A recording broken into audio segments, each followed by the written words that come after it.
কালকের ম্যাচে তুমি ম্যান অফ দ্য ম্যাচ হয়েছো, তো তুমি আরো কিছু বলতে চাও? হ্যাঁ, বলো, কি বলতে চাও? ওই যে আমি অনেককে থ্যাঙ্ক জানাতে চাই। অনেককে থ্যাঙ্ক জানাতে চাও, কেন, কিসের জন্য? কারণ কারণ সে আমাকে শু দিয়েছিল।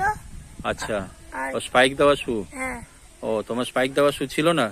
না, আচ্ছা, অনেক দিয়েছিল। অনেক দিয়েছিল। হ্যাঁ, সেই জন্য অনেককে থ্যাঙ্কস জানাতে চাই।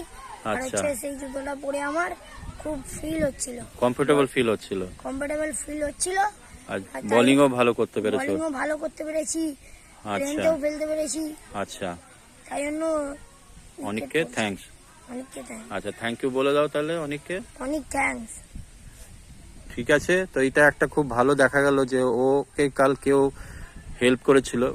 অনেক মানে ওরই ফ্রেন্ড হচ্ছে, আমি জানি ওনাকে, ওই ছেলেটাকে ভালোভাবে, ও বলার। তো তাহলে কালকে তুমি অনেককে থ্যাঙ্কস জানাচ্ছ যে তোমাকে কাল ও শুটা, নিজের শুটা, স্পাইক দেওয়া শুটা শেয়ার করেছিল। খুব ভালো একটা ইয়ে যে একজনকে হেল্প করেছে, সেই হেল্প করাটা যে সূর্য লাগা বলছে সবার সামনে, এটা একটা বাই হার্ট, মানে ও যে মানে কত ভালো মনের ছেলে সেটা বোঝা যাচ্ছে, যে ওর মন থেকে ভালো, ওর মনে কোনো সাত পাঁচ নেই।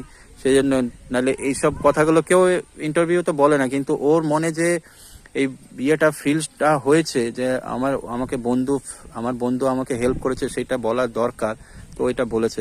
ঠিক আছে সূর্য, তো ফিউচারে তোমাদের কি প্ল্যান? ফিউচারে এরপরে আগের ম্যাচগুলোই বড় হতে চাই, ক্রিকেট খেলে বড় হতে চাও, ঠিক আছে, পড়াশোনাটাও করতে চাই। পড়াশোনাটাও করতে চাও, ঠিক আছে, হবে, সেটাও হবে। আর নেক্সট ম্যাচের জন্য কি ইয়ে আছে? কালকে